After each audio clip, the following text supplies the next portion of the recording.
making sure that the transcript is going. Okay, so last time we met, we talked about doing a 6-point construction where you made a cube. Do you remember that?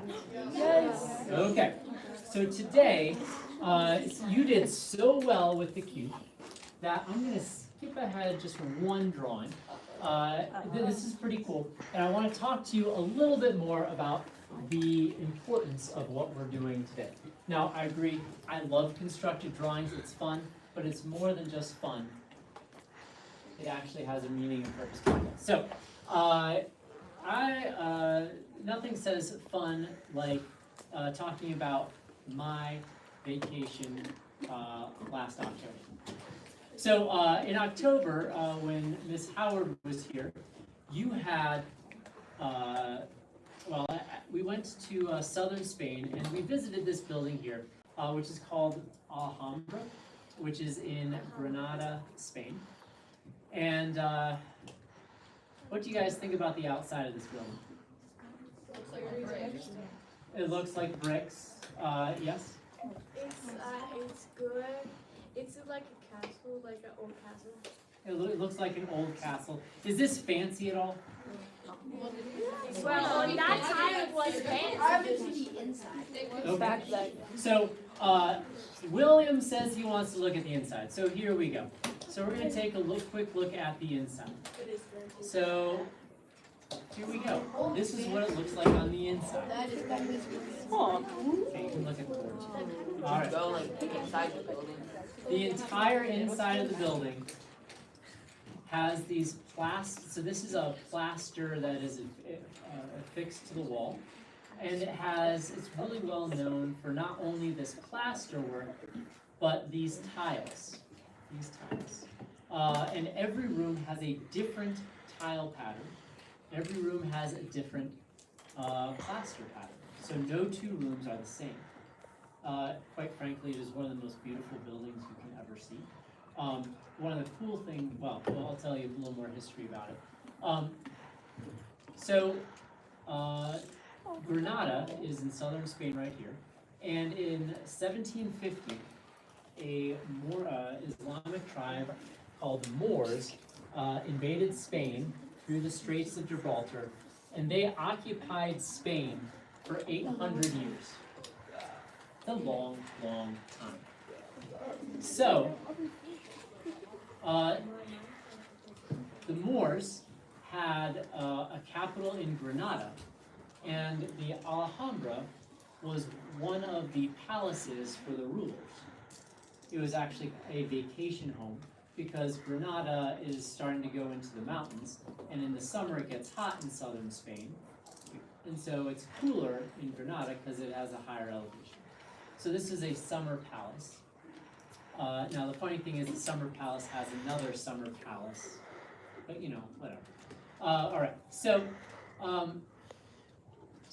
Spain was ruled by the Moors for about 800 years, and this is probably one of the best examples of Islamic architecture and design in the world.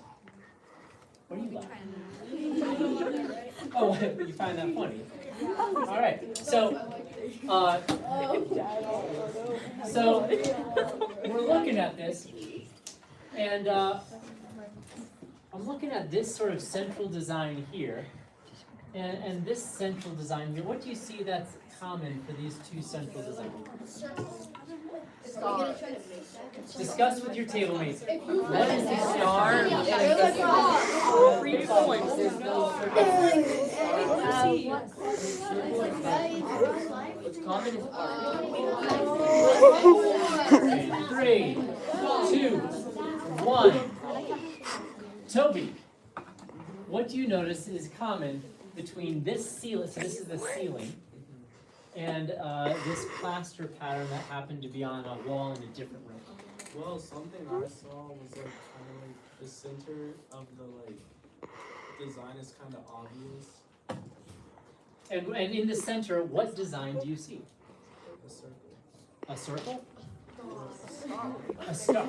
How many points are in that star? 8. They're 8 points. So this is an 8-pointed star. So, where's my... in the bottom, I don't know. Oh yeah, so we're gonna get to this in a second. It is actually a prayer. It's a Quran verse. So going on to the next. So going from room to room to room, each room has a different tile pattern. What do you see in each of these tile patterns? How many points in the star? Now, these are all 8-pointed stars. This is a 16-pointed star, which is a derivative of 8. So wait a second. If I were to go to a Christian church, what number would I see over and over and over again? Ooh, we don't know this, do we? What? 3.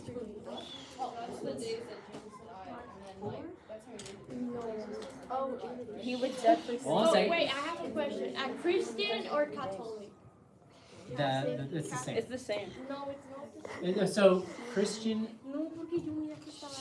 I would agree with you that Christian is a overarching theological belief, and Catholics are Christian, but they're not all Christians believe exactly the same. So they're a sect of Christianity.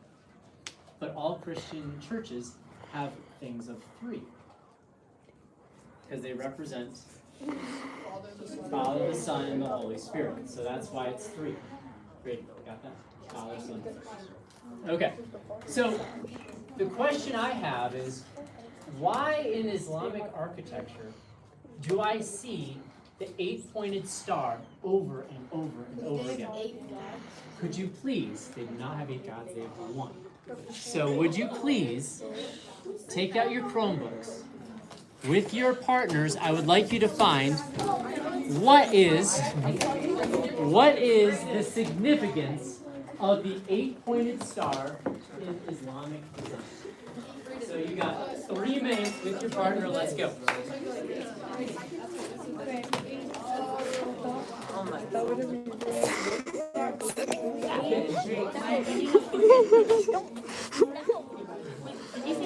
So what is the importance of the 8-sided star? Stability, reflecting, you know you can just replace that. No, I said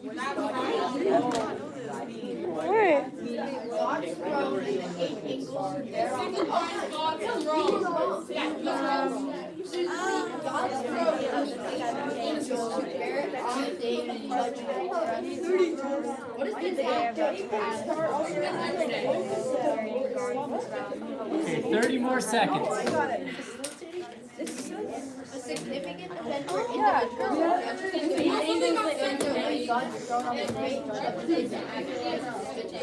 Paradise.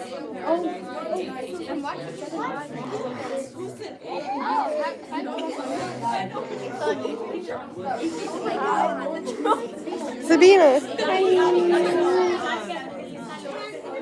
Okay, if you can hear me, clap once. If you can hear me, clap twice. All right. Leah, what is the importance of the 8-sided star in Islamic culture and design? It's the unity of the 7 days of the week and a day of rest. I think you're missing something. William. It's due to their symbolic association with the God's throne and the 8 angels who bear it on the day of judgment. 8-pointed star holds a deep significance in Islamic culture and design, often representing a blend of spirituality, geometry, and symbolism. Here's a breakdown of its key meanings. Symbolism of perfection and unity. The 8-pointed star is a symmetrical geometric shape symbolizing balance, harmony, and unity. In Islamic design, symmetry and balance are vital elements as they reflect the perfection of God.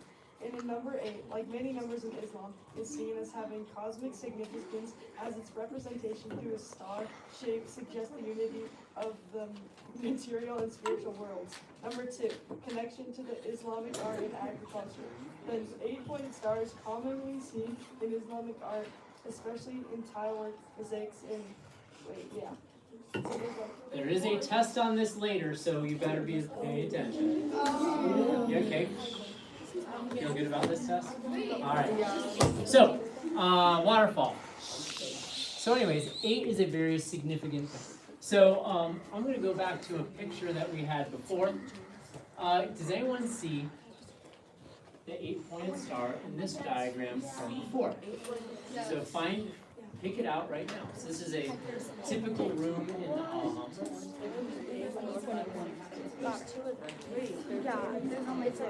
Oh, I found Alright, so I have a volunteer to come up here and show us where there's a star. Brody, come on up. Show us an 8-pointed star. Okay. Can someone show me another 8-pointed star? Another 8-pointed star. Gabby. Come on up. So we're not. Yes, so he showed us these two right here. oh yeah, sorry. How about some down here? Nana? Even you. Maria?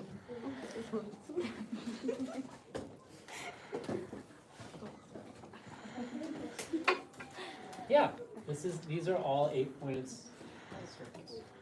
All right, so it's everywhere. Yes, Chloe? I found more like on the bottom, like the bottom borders, like underneath the windows, like. Yeah. So it's a really big deal. Now you'll also notice that you have a lot of verses from the Quran that are also in the tiles along with the 8-pointed star. So we've already talked about this a little bit. Just want to make sure that we got this. Do we understand why we see the 8-pointed star so often? Could someone give me a 1-sentence synopsis of that really quickly? Leah? I'm not sure. Can you help him out or help her out, William? it represents the symmetrical perfection, like which represents God. Yeah, essentially it represents God in symmetrical perfection. All right. So I wonder if this is something that we see in just Moorish architecture. So here is the Dome of the Rock in Jerusalem. What shape is this building? Semi-sphere. Discuss with your table mates. Let's figure this out. It has a dome and What shape is Not a hexagon. That is 6 sides. Why are you 3, 2, 1. Jack Carter. It's like a stop sign. And what shape is a stop sign? It is not a hexagon. Gabby, help us out because we're having troubles counting. This is an octagon. So why is the building an octagon? It has 8 sides, but why did they pick 8 sides for this? Jack?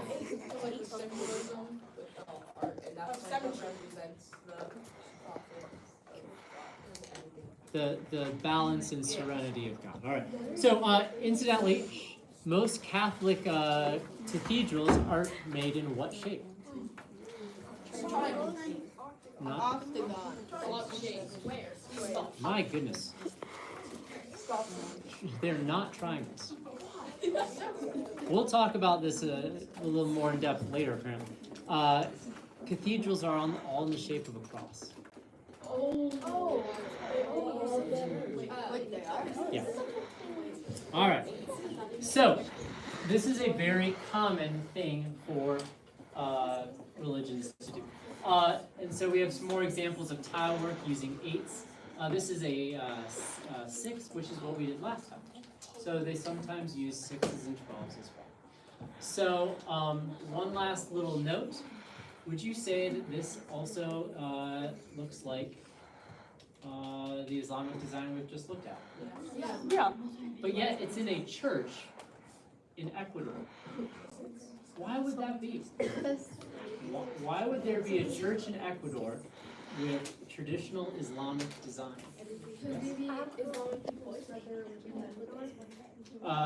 Definitely there is some proselytization, but there's a little more obvious answer on this one.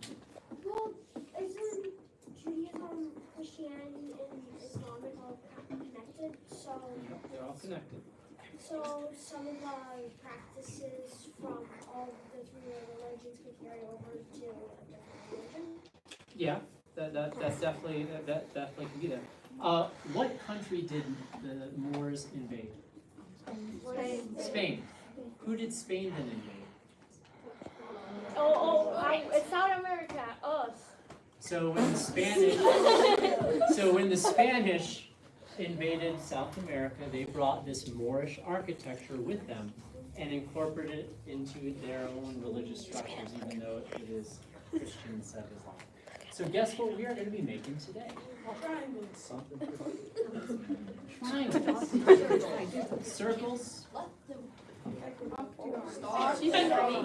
Your detention after today. No. Thank you. All right. So, what shape are we going to be dealing with today? And if you can't figure this one out, don't know what to tell you. Yes, Chloe? Just gonna take a wild guess here. Octagons. Octagons. All right. Now, this shape has a name to it. I can't pronounce it very well. If anyone's able to pronounce it, that's great. It is also referred to as Solomon's seal. And our key words today are going to be perpendicular bisectors and angle bisectors. And by the end of this lesson, which may have to carry over into another period, you're going to have to be able to express the importance of an 8-pointed star, and you're going to have to be able to construct this diagram. So here we go. So this is what we're going to make. This is the very basic. Oh yeah, you can see. All right. So here's what you need. You're going to need a compass. You're going to need a ruler. You're going to need pencil and paper. So it's all right here. Let's go. Lucy, 1 second. Let me see how many viewers are on the live stream. 2 viewers. Both of them liked. I'm one of the viewers. I don't know what to do.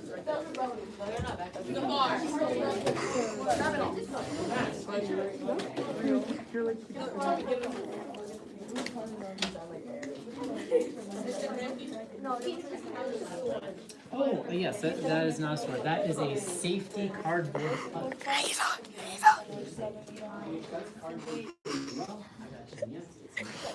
I can't be on here. I'm a celebrity. I'm a celebrity. Is it like live streaming or something? Yeah. Why are you so scared? He's live streaming. That is his life. Hello, YouTube. Tell him all your secrets. Tell him your secrets. I don't know. Mr. Framke, I have something that is the most wonderful, most beautiful item in the world. What? Okay, so we're going to get started in about 1 minute. I got it.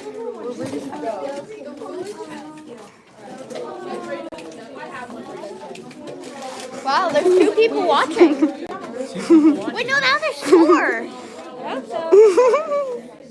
You're famous. Wait, where is it? It's okay. I already got them. Remember when I was like, I'll get the compass. I get paper. And my sister who's been doing this for like 8 years. I'm pretty sure you have more than 10 times the subscribers. You have 150. Guys, how good? I have 100 times. All right, so we are going to get going. Now, this drawing is going to have. I'll wait, Max. So this drawing has multiple construction upon construction, which means accuracy early matters a lot. If you are off by a little bit early, then it's going to get worse and worse and worse. All right? It's exponentially, actually. So please, please, please pay attention to the steps and don't get ahead because you will get lost. All right? So, all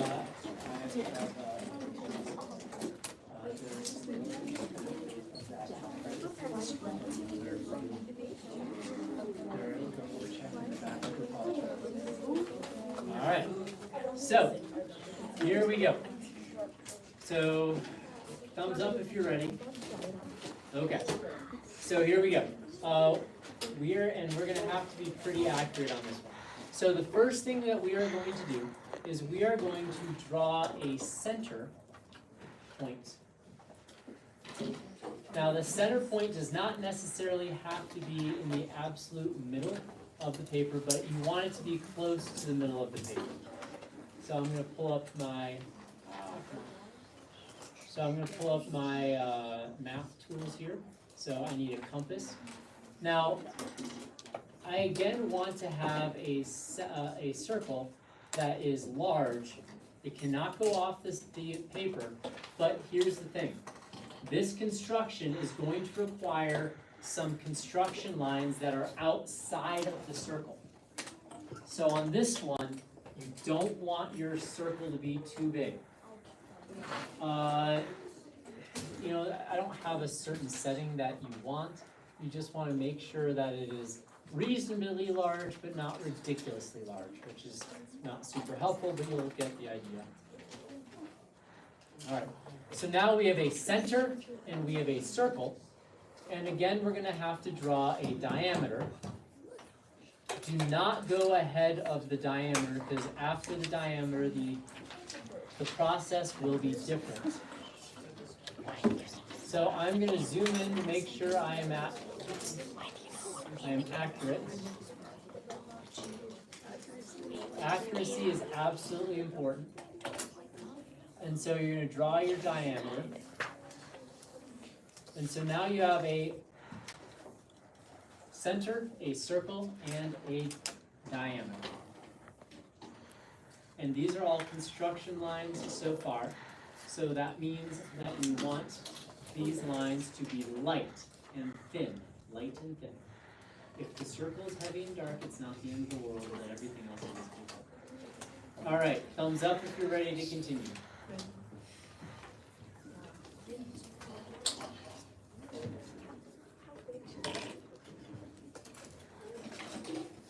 All right. So here we go.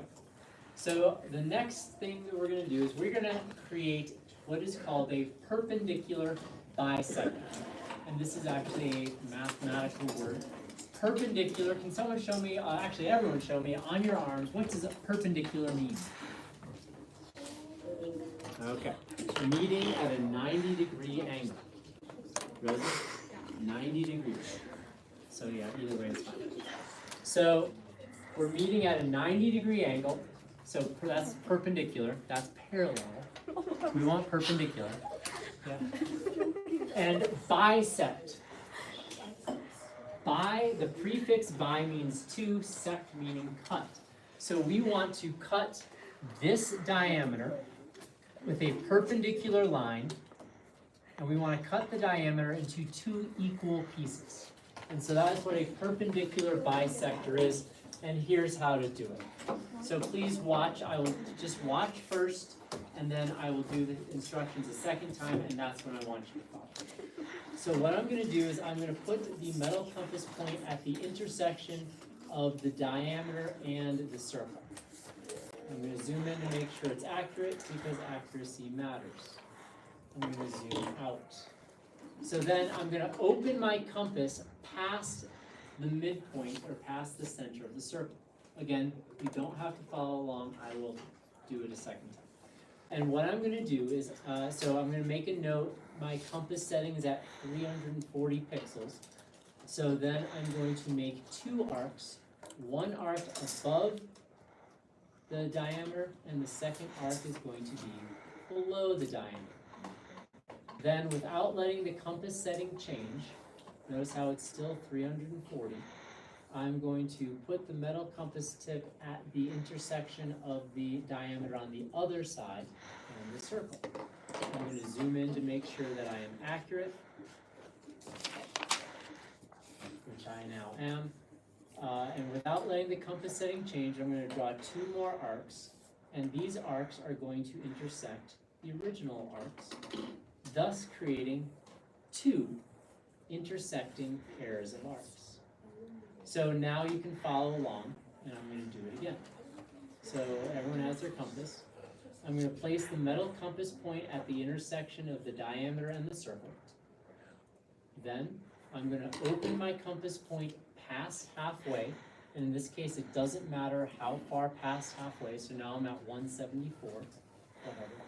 And then I'm going to make two arcs, one above my center and one below my center.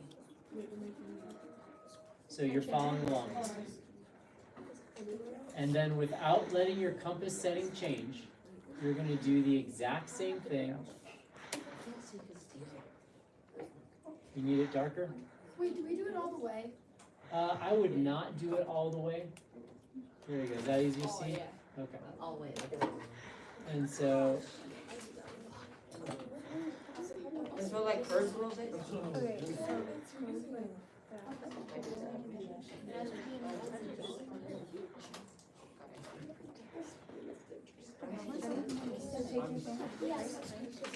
Okay, so you should only have one pair of intersecting arcs. I happen to have two because I did it twice. Nope, you didn't do it wrong, you're fine. Because you have two intersecting arcs. It's just your arcs were a lot longer than mine. No, because you did not open it.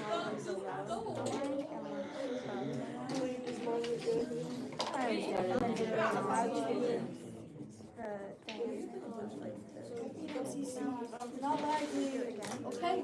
Like this,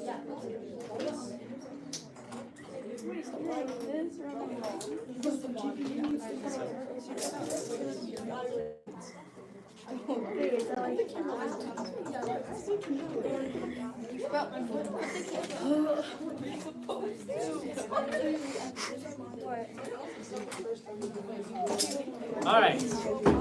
3. Okay, follow me. Remember, you're following me with the. If I go back, you turn to me. Okay. So now what we're going to do is we're going to create our perpendicular bisector by taking our ruler. And notice how, when I zoom in, no, it does not matter. As long as you're past halfway, you are all made. So, I'm going to line them up. And look at that, they go right through the center. And the cool thing is, notice how my ruler goes through all 4 pairs. So it doesn't matter how far past. I have multiple ones because I did it twice. Oh, got it. You should only have 2 pairs. But I'm just showing it doesn't matter how far past halfway you open the compass, you'll get the same thing every time. So then go ahead and draw your second diameter.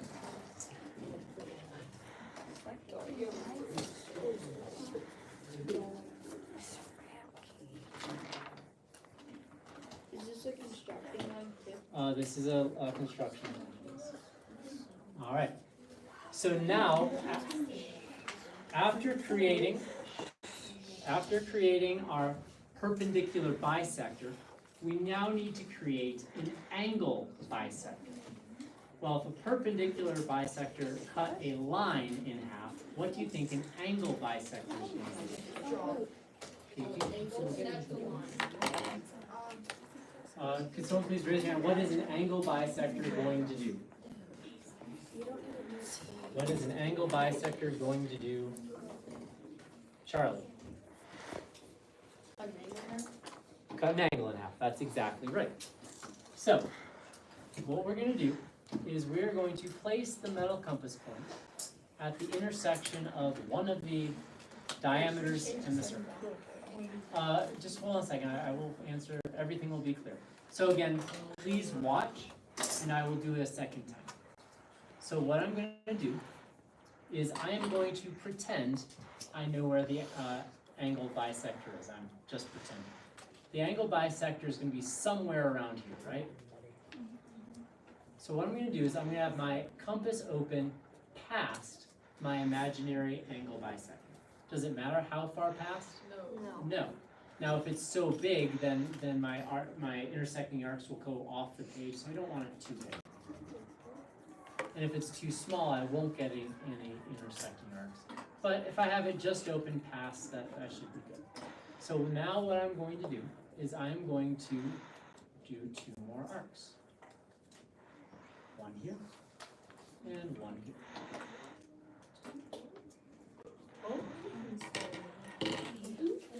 Now please watch.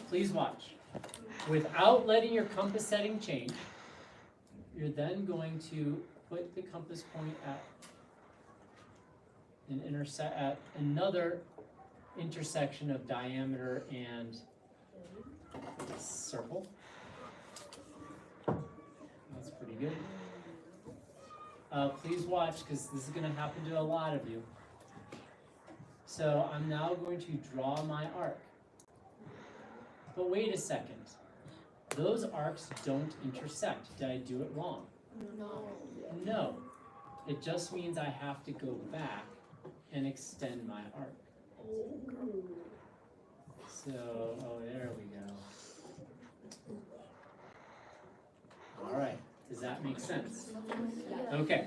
So I'm going to go ahead and do this for all intersecting diameters and circles. And what I will do is I will end up with 4 pairs of intersecting arcs. Do not let the compass setting change once you start. Do not let, Rosie, I just answered the question. Do not let the compass setting change once you start. Yes? So once I start drawing these arcs for the, would you let me finish and I will answer your question? So Rosie, we changed the compass setting once for the perpendicular bisector. And we did not let the compass setting change once we made these arcs right here. Then we are now making, then we changed our compass setting to make the angle bisectors. Once you start with the angle bisectors, you cannot let the compass setting change. But the compass setting does not have to be the same between the perpendicular bisector and the angle bisector. Did that answer your question? Okay. As long as you get these 4 intersecting arcs around the circle, it does not matter. Yeah, it doesn't matter. So depending on how much farther you extend it past the angle bisector, it's going to be farther apart. So it doesn't. It's the same deal as. So has the compass setting changed? So you've done arc from here.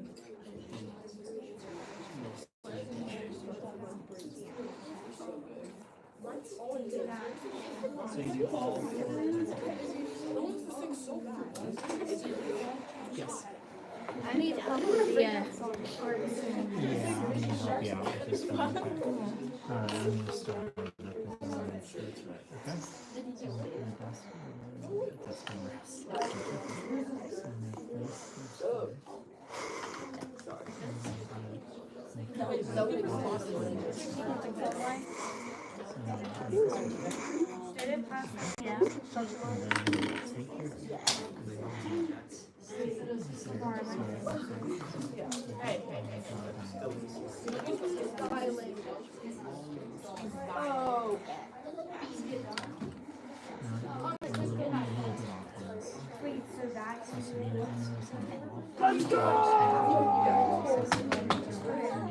Okay.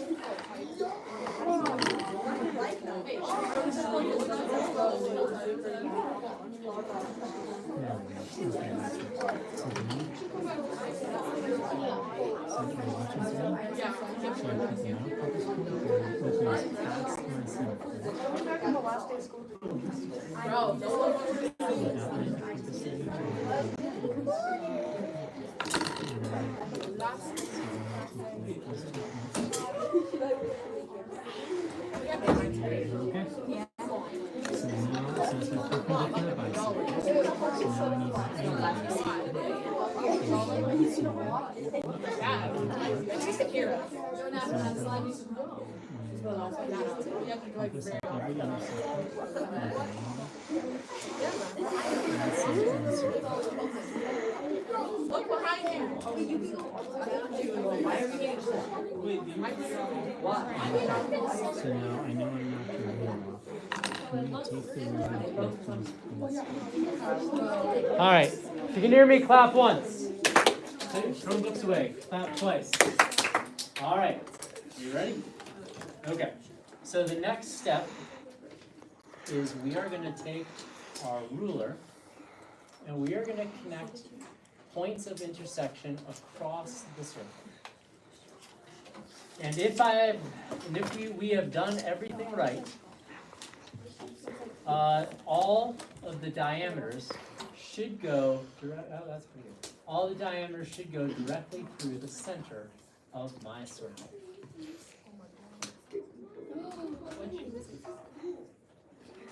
Yeah, this is actually really cool. While you're doing this, one of the cool things about the Alhambra, it was abandoned for a couple hundred years, and when it was abandoned, it's okay, I'll wait.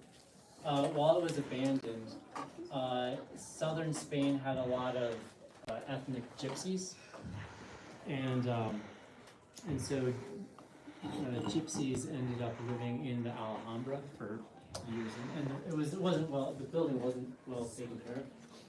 Could you imagine that as a homeless shelter? Because that's what it was for 200 years. It's pretty cool.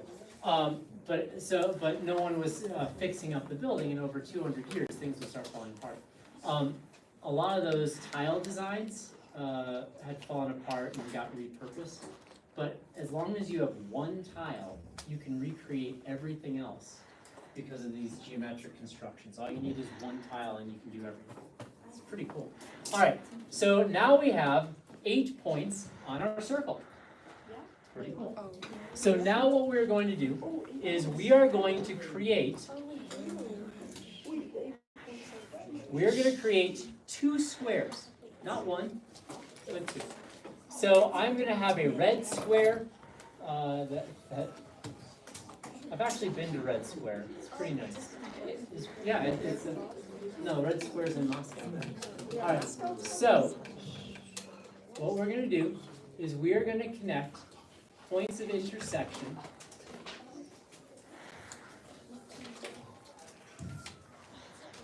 So notice how I'm connecting the gray diameters with the circle, that points of intersection, and be very careful. You really need to make sure it's at the actual point of intersection.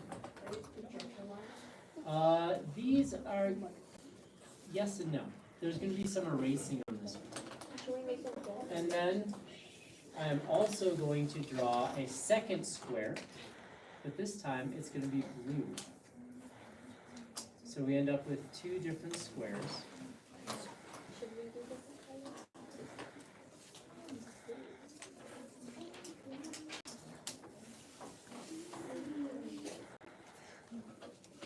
All right.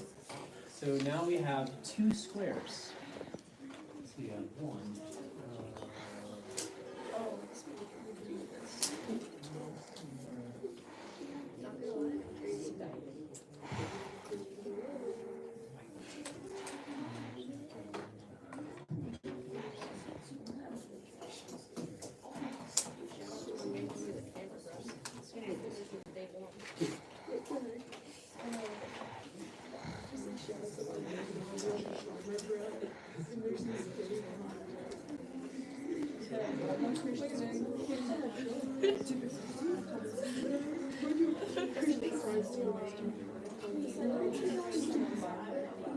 Yeah, I just want to keep like.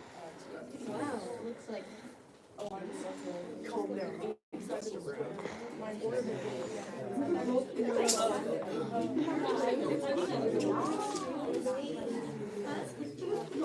I'm actually crazy.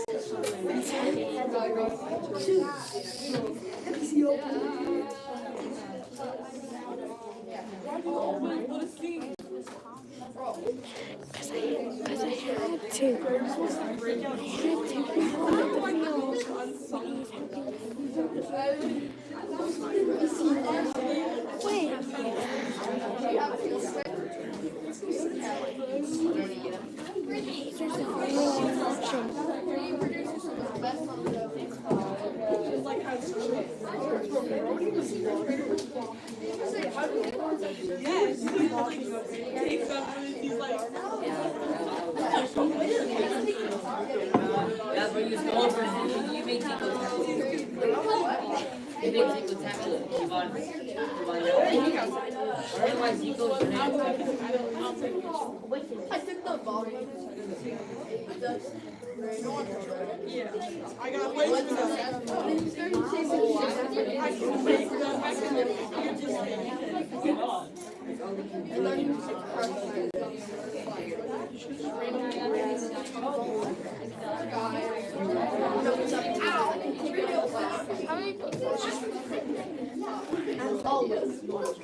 Hey, if you can hear me, clap once. If you hear me, clap twice. All right. So, all right. So again, these construction lines, you're going to have to do some erasing to make the illusion of the interlocking squares, or Solomon's seal. So, so we obviously, if we look at this black square here, that black square, the outside line, what does that correspond with in our drawing? The blue square. The blue square, okay. But this black square has a thickness to it, right? So we have to find the points of intersection to connect for my inside of that black square. What colors do I intersect, or do I connect to create that inside square, Harper? The light blue and the red. So I'm going to go ahead and connect these right here.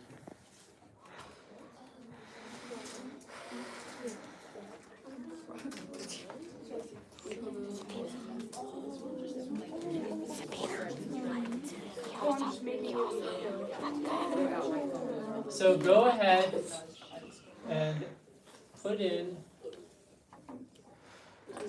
the inside part of the blue square.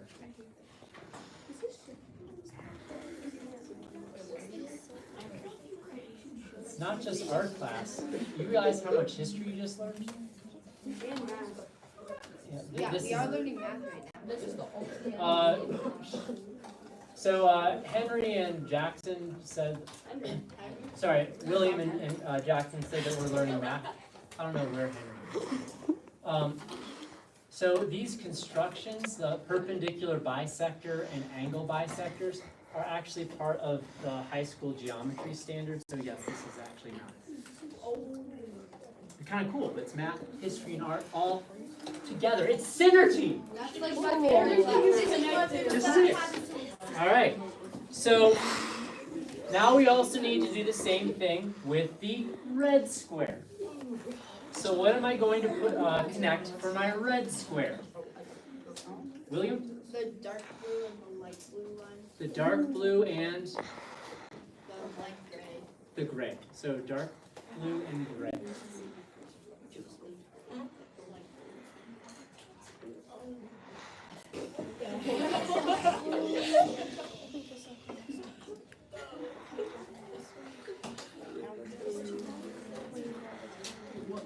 What lines are we connecting? So William, not Henry, said we're connecting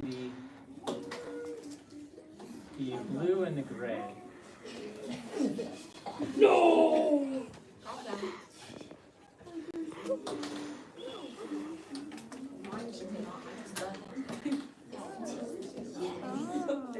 All right, so now we have two squares, one at a 45-degree angle to the other, but we don't have the illusion of the interlocking squares. So we need to do some erasing. So please, I'll wait. So I'm going to do this in black and white. So, or black and gray rather. All right, so I want this to be black.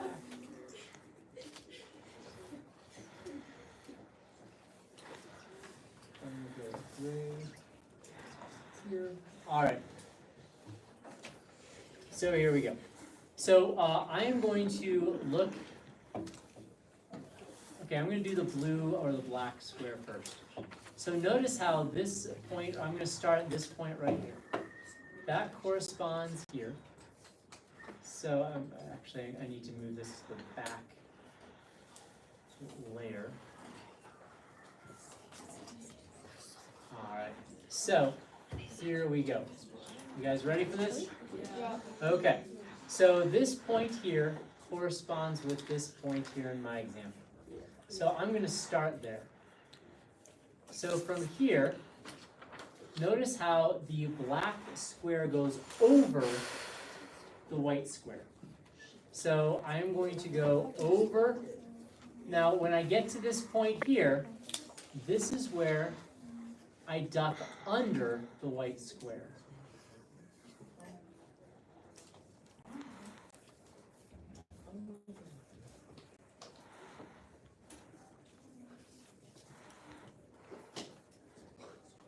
So the key on this is you're going to be going through this process of over and under. So now I'm under the white square.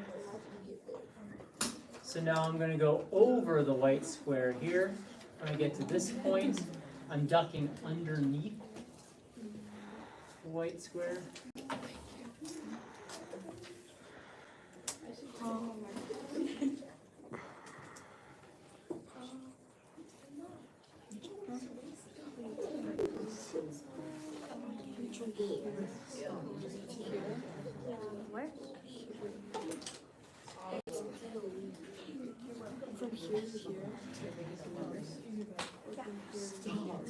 Yeah, it's not as bad as it looks. So yeah.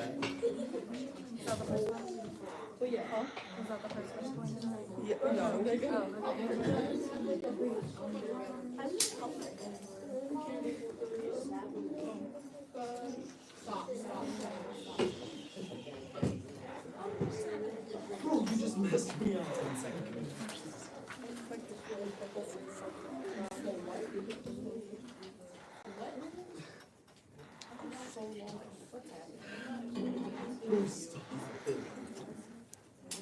Yeah, same. It was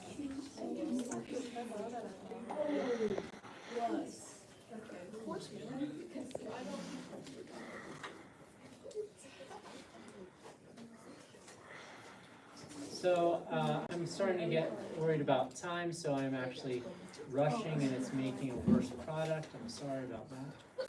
So while I'm doing this and while you're working, you can just listen to me. So there are grades that are associated with this. If you give me the drawing exactly as the example is up in the corner, that will be a 75%. If you color it in nicely, then that will be.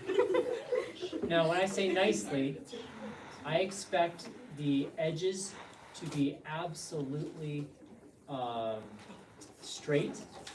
Remember, there is no freehanding allowed whatsoever. So, if you color it in nicely with good edging, that will be a B. And finally, to get an A, you have to have a double construction. So a very common double construction would be this. Notice how they don't have one interlocking squares, they have Wait, and what grade? 3. Oh my, wait, what grade does that give you? It's up to you. It should be a 70. If you can hear me, clap once. Hear me, clap twice. Now, this person had an artistic urge to have blue and orange flames. Do you have to have blue and orange flames? No. You don't have to have flames at all if you don't want. How you decide to artistically color is up to you. Now, I will say that we can get, if you look at these examples here, you can get very ornate with it. If you'd like to do that, go for it. Your only homework in math until we meet again is this colored in with another construction. All right? Okay. So we have 3 minutes left. If you would like to take a compass home, here are the rules. You have to write your name on the board, and you need to hand it to me before school starts tomorrow. But if you want to take a compass home, you may. You need help. Okay. All right. I don't think so. What? Really? So we can set. Thank you.